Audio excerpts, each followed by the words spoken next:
درد سہ بھی تیرا نام لیے جاتے ہیں.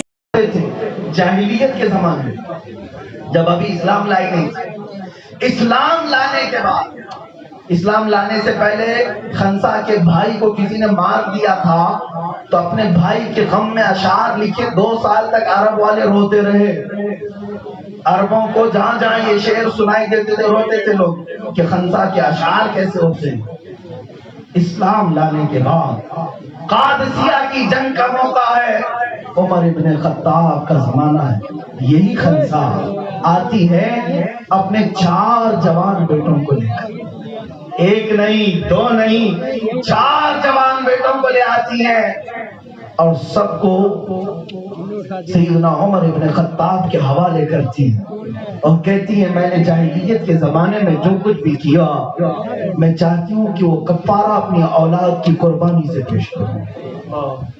رسول پاک صلی اللہ علیہ وسلم کی عزت کے لیے میں نے اپنے جوان بچوں کو آپ کے حوالے کیا.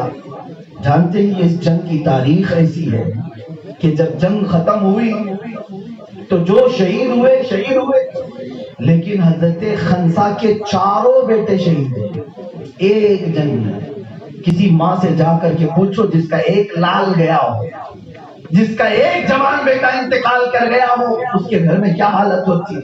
حضرت خنسا کے 4 جوان بیٹوں کی لاشیں لائی گئی. سب جگہ یہ بات مشہور ہو گئی کہ خنسا اب کون سے اشعار پڑھے گی. بھائی کی موت پر تو 2 سال تک عرب کو رلایا تھا، اب خود کے بیٹے چلے گئے. عرب لوگ آتے رہے اور پوچھتے رہے خنسا اب اپنے جوان بیٹوں کی میت پر تم کون سے اشعار کہو گی. حضرت خنسا کہتی تم سننا چاہتے ہو سنو، میں نے اپنے جوان بیٹے دنیا کی نظر نہیں کیا، مصطفیٰ کے قدموں میں پیش کیا ہے اور ان کے غم میں اگر مجھ سے کچھ سننا چاہتے ہو تو سنو، میں وہی کہتی ہوں جو میرا خدا کہتا ہے انا للہ و انا الیہ راجعون. بس یہ اسلام کی خواتین تھی. ایک خاتون تو حضور کی بارگاہ میں ایسی بھی آئی مدینہ طیبہ، 1.5 سال کا بچہ لے کر آئی. 1.5 سال کا بچہ، کیا وہ جنگ کر سکتا ہے، تیر چلا سکتا ہے؟ لیکن وہ لے کر آئی. حضور پاک صلی اللہ علیہ وسلم نے پوچھا اے خاتون تو اس 1.5 سال کے بچے کو کیوں لے آئی؟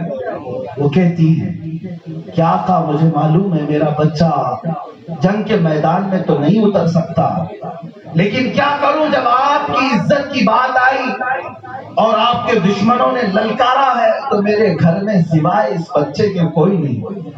میرے شوہر شہید ہو چکے، میرے بھائیوں میں کوئی نہیں، میرے پاس یہ 1.5 سال کا دودھ پیتا بچہ موجود ہے، کارپٹ لائی کس لیے؟ خاتون کہتی ہے آقا اپنے مجاہدین صحابہ میں کسی کے ہاتھ میں میرا بچہ دے دے، جنگ کے میدان میں جب کافروں کی طرف سے تیر چلے تو میرا بچہ ڈھال کے کام آ سکتا ہے، میرا بچہ ڈھال کے کام آ سکتا ہے. یہ وہ فدایان رسول تھے جو خود اپنی جمع پونجی لے کر بارگاہ مصطفیٰ میں آ گئے. تبھی جا کر کے مولا تعالیٰ نے قرآن میں ان کے لیے یوں کہا رضی اللہ عنہم ورضوا عنہ. یہ وہ جماعت ہے اللہ ان سے راضی ہو گیا، اللہ ان سے راضی ہو گیا. اور طاقت و قوت اللہ نے غیب سے ان صحابہ کو کیوں دیا؟ اسی وجہ سے کہ وہ جیتے تھے تو نام مصطفیٰ کے لیے جیتے تھے، حضور کی عزت کی حفاظت کے لیے جیا کرتے تھے. تمہیں پتا ہے 3 جوان شہزادوں کو ایک عیسائی بادشاہ نے قید کیا اور ان سے یہ کہا تھا کہ تو اپنے نبی کا کلمہ پڑھنا چھوڑ دے، ہم تجھے اپنی حکومت میں رکھ لیں گے. تینوں سگے بھائی تھے، نہیں مانے. یہاں تک کہ بادشاہ نے گرم کھولتے ہوئے تیل میں بڑے بھائی کو ڈال دیا، جل گیا. دوسرے سے کہا مان لے، چھوڑ دے اپنا دین، اپنے نبی کا کلمہ پڑھنا چھوڑ دے. دوسرے نے کہا اب تو اور بھی زیادہ دشوار ہو گیا، اس کو بھی گرم کھولتے ہوئے تیل میں بادشاہ نے ڈالا. تیسرے کو بھی ڈالنے والا تھا، اس کا امتحان شروع ہوا. ایک وزیر نے کہا اس کو میں لے جاتا ہوں، میں اس کا مائنڈ واش کرتا ہوں. وہ لے گیا اور ایک خوبصورت لڑکی اس کے پیچھے لگا چلی، کہا کہ اس کو خوب اپنے حسن میں پھانس لے. 30-40 دن تک گھر پر رکھا. اس نوجوان کے پیچھے ایک خوبصورت لڑکی لگا دیا. نوجوانوں کو میں یہ واقعہ سناتا ہوں، ذرا توجہ. جو حقیقت میں غلامان مصطفیٰ ہوتے ہیں، نہ وہ گرم تیل سے ڈرتے ہیں، نہ یزید کے تخت سے ڈرتے ہیں، اور نہ ہی کسی حسن و جمال پہ بکتے ہیں. نہیں، جو رسول پاک کے وفادار ہیں. وہ تیسرا جوان بھائی اس وزیر کے گھر رہا، وہ بہکاتی رہی. مہینہ گزر گیا تو اخیر میں وہ تھک ہار کر کے کہنے لگی کہ اے جوان، ایک بار میرے حسن کو دیکھ تو لے. لوگ قطار لگاتے ہیں مجھے دیکھنے کے لیے، اور تو ہے کہ میری طرف دیکھتا نہیں. اس جوان نے کہا ان آنکھوں کو تو دھوکہ نہیں دے سکتی جن آنکھوں میں جمال مصطفیٰ بسا.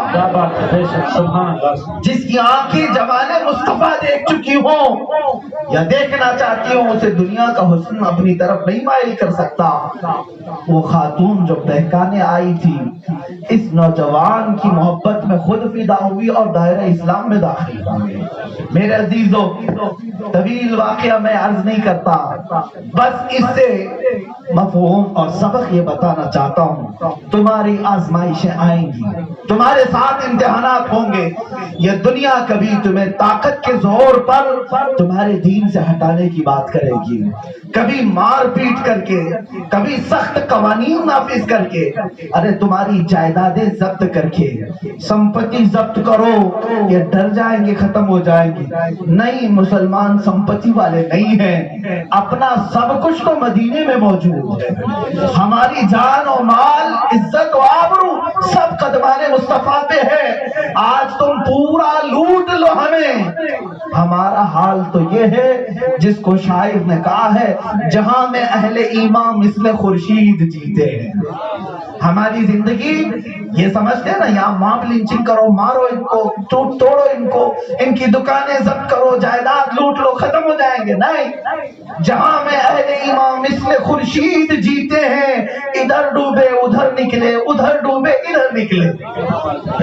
ہاں، اگر آج تم یہاں ڈوباؤ گے پھر یہ ایمان کا شعلہ نکلے گا. بغداد کو تتاریوں نے تباہ کر دیا، لوٹ لیا، خون سے نہلا دیا. ایک وقت وہ بھی آیا تتاریوں کے دربار میں علماء کو قید کر کے لایا گیا، پیچھے ہاتھ باندھ کر. ظلم کی انتہا ہو گئی تھی تتاریوں کے زمانے میں. اور اتنا ہی نہیں، ان ظالموں کو یہ معلوم تھا کہ یہ مارنے کاٹنے سے اتنا زیادہ ڈرتے نہیں، روتے نہیں. کس بات پہ روتا ہے مسلمان؟ جب اس کے سامنے اس کے نبی کو گالیاں دی جائے تو اس کا کلیجہ چھل جاتا ہے، سینہ پھٹ جاتا ہے. تو بادشاہ جو اس وقت کا تھا تتاریوں کا، علماء کو زنجیروں میں قید کر کے الٹے منہ سلایا دربار میں، اور ایک عیسائی پادری کو لے آیا. مجمع میں سب بادشاہ کے حواری مواری ہیں. عیسائی پادری کو پیسے دے کر کے کہا گیا ان کے نبی کی شان میں خوب بھوکو، گالیاں دو، برا کہو محمد عربی صلی اللہ علیہ وسلم. وہ عیسائی پادری جو پیسے لے کر کے آیا تھا بولنا شروع کیا. تاریخ میں موجود ہے میرے عزیز.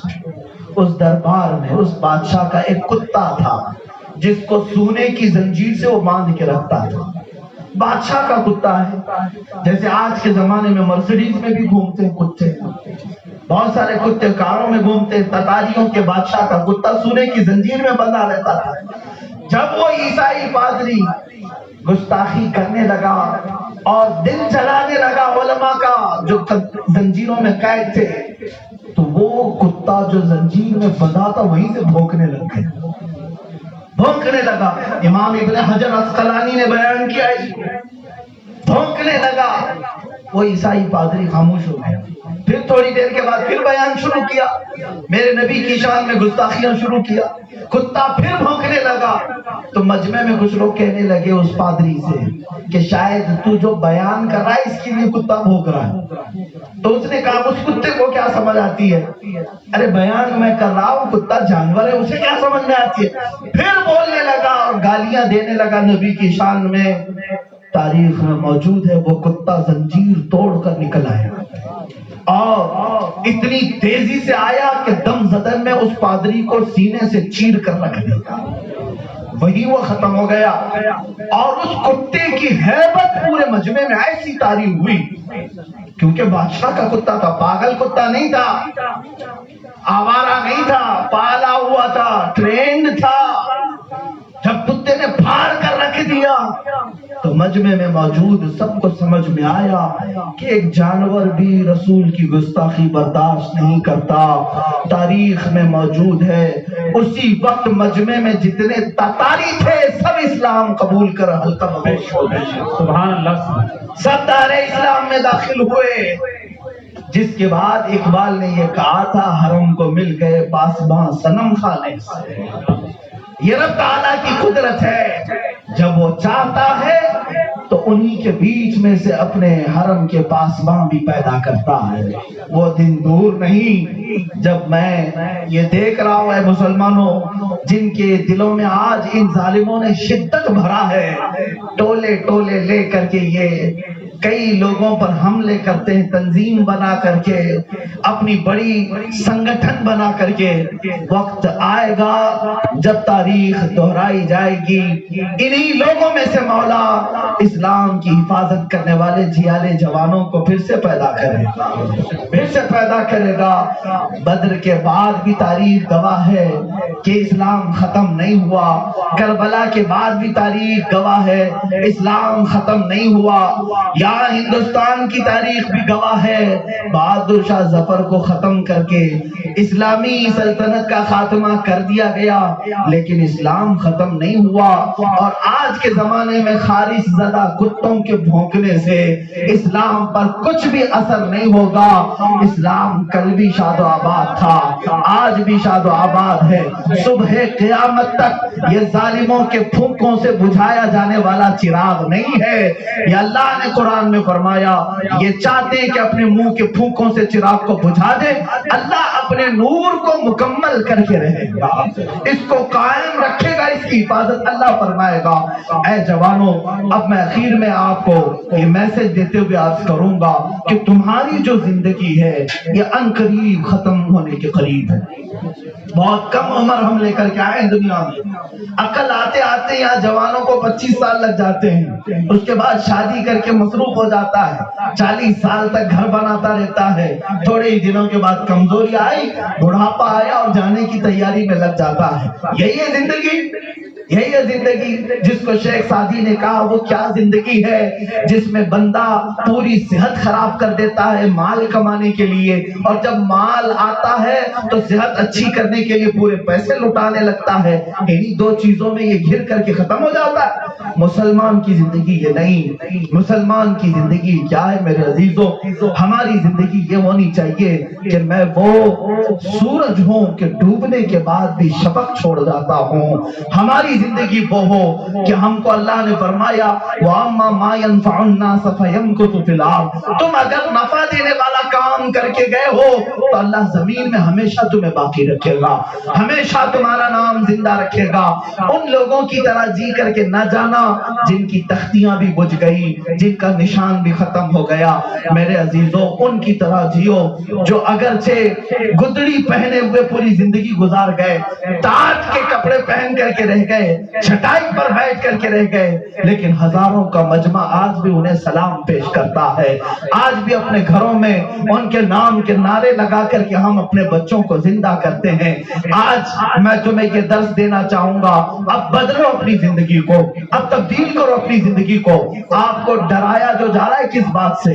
تم بہت زیادہ سوشل میڈیا میں ایکٹیو ہو، تم بہت زیادہ فلمیں دیکھتے ہو، تم بہت زیادہ سیریل دیکھتے ہو، اور یہ پورا ٹولہ یہودیوں کا یہی چاہتا ہے، فلموں میں یہی درشایا جاتا ہے، سیریلز میں یہی درشایا جاتا ہے، سوشل میڈیا میں بھی یہی درشایا جاتا ہے کہ مسلمان ڈر جائے، خوف سے سہم جائے، ایسی چیزیں ان کو دکھائی جائیں جس کے بعد یہ سوچنے لگ جائیں نہیں میاں غلطی ہو گئی، ہم کہیں جی نہیں سکتے، سر اٹھا کر کے ہم کہیں جا نہیں سکتے، اپنی نشانیاں بتا نہیں سکتے۔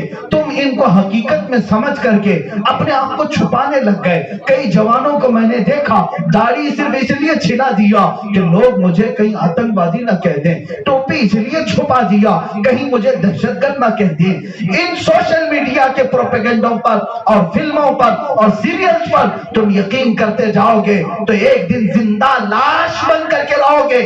انہیں چھوڑو، تم ان کو پڑھنا چھوڑ دو، ان فلموں کو، ان سیریلز کو، ان سوشل میڈیا پر پھیلانے والے پروپیگنڈوں کو نہ پڑھنا، بلکہ میں تمہیں دعوت دیتا ہوں، اگر تم مسلمان جوان ہو تو کتابیں اٹھاؤ اور صلاح الدین ایوبی کو پڑھو، کتابیں اٹھاؤ خالد ابن ولید کو پڑھو، کتابیں اٹھاؤ اور شہاب الدین غوری کو پڑھو، اورنگزیب عالمگیر کو پڑھو، ٹیپو سلطان شہید کو پڑھو۔ اس کے بعد فخر کے ساتھ تم زمین پر چلتے ہوئے جاؤ گے، ٹوپی بھی لگاؤ گے، داڑھی بھی رکھو گے اور فخر سے کہو گے میں غلام مصطفیٰ ہوں، دنیا میں آیا ہوں امن قائم کرنے کے لیے۔ بے شک سبحان اللہ، نعرہ تکبیر، نعرہ تکبیر، نعرہ رسالت، مسلک اعلی حضرت شہدائے کربلا، سرزمین پیپلسانہ۔ عزیزان گرامی، ڈرنا تو اس چور قوم کو چاہیے جن کے پاس لوٹا ہوا مال ہے، جو لٹیرے ہیں یا جو گندگیوں میں پڑے ہوئے ہیں، ڈرنا تو انہیں چاہیے۔ اللہ نے تمہارے چہرے سلامت رکھے۔ آج تک مجھے بتاؤ مسلمانوں، اللہ تعالیٰ کا کیسا احسان ہے ہمارے اوپر، جانتے زندگی میں سب سے زیادہ ضروری چیز کی طرف آدمی جھک جاتا ہے، ہوتا یہی ہے نا، لوگ جو ضروری چیز ہے اس کی طرف جھک جاتے ہیں، یہی ہے انسان کی فطرت ہے۔ میں سمجھتا ہوں ہماری زندگی کی سب سے زیادہ ضروری چیز کھانا پانی ہے نا، اس کے بغیر کہاں رہے گا آدمی؟ کھانا، رزق ہماری زندگی کی سب سے زیادہ ضروری چیز ہے، مگر مولا قدیر و جبار نے انسان کو کیسے رکھا دیکھا۔ جانور جب چارہ کھاتے ہیں تو سر جھکا کر کھاتے ہیں، زبان چارے تک لے جاتے ہیں، چاٹ کے کھاتے ہیں، لیکن تم جب کھانا کھاتے ہو تو ہاتھ میں لقمہ لے کر سر تک لے جاتے ہو۔ ہوتا یہی ہے کہ آپ تو پلیٹ چاٹ کر کے تو نہیں کھاتے، منہ جھکا کر نہیں کھاتے، لقمہ ہاتھ میں لیتے ہو اور منہ تک لے جا کر کھاتے ہو۔ کیوں؟ وہ رب ذوالجلال ہے جو تمہارے سروں کو رزق کے سامنے بھی جھکنے نہیں دیا، جو تمہاری زندگی کی سب سے زیادہ ضروری چیز ہے۔ اندازہ کرو، جس مولا نے تمہیں ضروری رزق کے سامنے جھکنے نہیں دیا، تم کیا یہ چھوٹی موٹی طاقتوں کے سامنے جھک جاؤ گے؟ مرد حق باطل کے آگے مات کھا سکتا نہیں، سر کٹا سکتا ہے لیکن سر جھکا سکتا ہے۔ کیا ہماری زندگی ہے؟ ہماری زندگی یہی شہید اعظم حسین اعظم نے دیا ہے کہ ہم کٹ جائیں گے، پٹ جائیں گے، ٹکڑوں میں بدل جائیں گے، لیکن سر جھکا کر کے جینا ہمیں اسلام نے نہیں سکھایا ہے۔ آج میں آپ سب سے کہتا ہوں، کیا ڈر کر کے اپنے آپ کو چھپا کر کے جیو گے؟ حضور کی عزت تمہیں پیاری ہے؟ آپ اپنے دل پر ہاتھ رکھ کر کے بتاؤ، حضور پاک صلی اللہ تعالیٰ علیہ وسلم کا چہرہ دنیا کا سب سے حسین چہرہ تھا کہ نہیں؟ تھا نہیں، ہے کہ نہیں؟ تھا نہیں۔ حضور پاک صلی اللہ تعالیٰ علیہ وسلم جیسا حسین نہ کوئی آیا ہے نہ آئے گا، یقین ہے؟ حضور پاک کا چہرہ جب سب سے زیادہ حسین تھا تو اس حسین چہرے کی علامتیں کیوں تم کاٹ کر کے گٹر نالیوں میں پھینکتے ہو؟ تم کیوں کسی فلموں میں ناچنے والے کی پیروی کرنے لگ گئے؟ تم کیوں کسی نچنی اور مجرا کرنے والوں کے فین ہو گئے؟ ٹک ٹاک کے بادشاہ بننے لگ گئے، پب جی کے غلام بن گئے۔ اے جوانوں، تمہیں اس لیے نہیں پیدا کیا گیا، تمہاری نسبت رسول پاک سے ہے۔ تمہیں پتا ہے قبر میں جاؤ گے تو نہ کوئی ٹک ٹاک کا ہیرو آئے گا، نہ کوئی فلموں کا خان آئے گا۔ تمہیں پتا ہے قبر میں جانے کے بعد فرشتے مجھے ان سارے ظالموں کو دکھا کر نہیں پوچھیں گے، مجھے اگر آخری سوال پوچھیں گے تو مدینے کے تاجدار کے بارے میں پوچھیں گے۔ سبحان، یہی سوال ہوگا۔ سب کو یقین ہے فرشتے منکر نکیر یہ پوچھیں گے، ما کنت تقول فی حق ھذا الرجل، اس رجل، اس آدمی، اس رسول کے بارے میں تو دنیا میں کیا کہتا تھا؟ کیا کہو گے؟ کیا کہو گے؟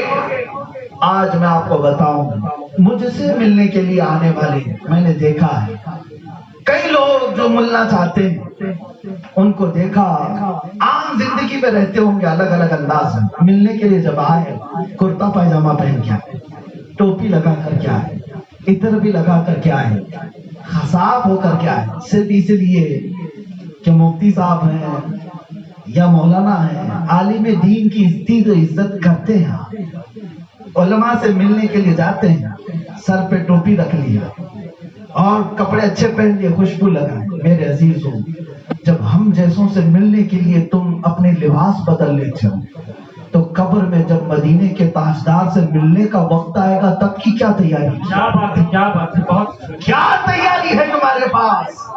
اچانک تمہارا لاشا اٹھا لے جایا جائے گا، جس دن تم دفن کر کے آ جاؤ گے، جب تم دفنائے جاؤ گے تم ہزار چاہ کر کے بھی اس قید خانے سے نہیں نکل پاؤ گے، نہیں آ پاؤ گے۔ آج تک سنا کبھی کسی قبرستان سے مردہ اٹھ کر کے بھاگا ہے؟ جیل توڑ کر کے جانے والے قیدی تو ہوتے ہیں، قبر توڑ کے آنے والا کوئی مردہ نہیں۔ رہنا وہی ہے۔ حضور پاک صلی اللہ علیہ وسلم کو منہ دکھانے کے لیے جا رہا ہے ایک مسلمان، تیاری کیا ہے تمہارے پاس؟ اگر میرے آقا نے قبر میں مجھ سے پوچھ لیا کہ تو میرا ہے، تو کہتا ہے میں اللہ کا رسول ہوں، لیکن تیری زندگی تو کچھ اور بتاتی ہے، تو نے چہرہ کسی اور کی طرح کیا، تو نے لباس کسی اور کے پہنے ہیں۔ بعض بزرگوں نے تو یہاں تک لکھا ہے کہ اس وقت رسول پاک اپنا چہرہ پھیر لیں گے اور کہیں گے خبردار میری طرف دیکھنا مت، قبر میں فرمائیں گے میری طرف دیکھنا مت۔ عزیزان گرامی، دنیا کی اس فانی زندگی میں غیروں کی جے بجے پکارتے ہوئے اپنے آپ کو برباد نہ کرو، تھوڑی سی زندگی باقی ہے تمہارے پاس، جیو تو رسول اللہ کے لیے جیو، جانا وہی ہے۔ قیامت کے دن بھی میں آپ کو بتاؤں بخدا خدا کا یہی ہے در، نہیں اور کوئی مفر مقر، جو وہاں سے ہو یہی آ کے ہو، جو یہاں نہیں تو وہاں نہیں۔ بے شک حضور پاک کو چھوڑ کر کچھ نہیں ہونا ہے تمہارا، نہ یہاں پہ نہ وہاں پہ، یہاں پہ بھی کچھ نہیں ہوتا، عزت تمہاری خطرے میں ہے، اور وہاں پر بھی یہی ہوگا۔ اس لیے اس نقطے پر آ جاؤ جس نقطے پر اقبال نے ہم سب کو جمع کیا۔ قلندر لاہوری ایک عاشق رسول گزرا ہے، اقبال صرف شاعر نہیں تھا، دلوں کو بدلنے والا تھا۔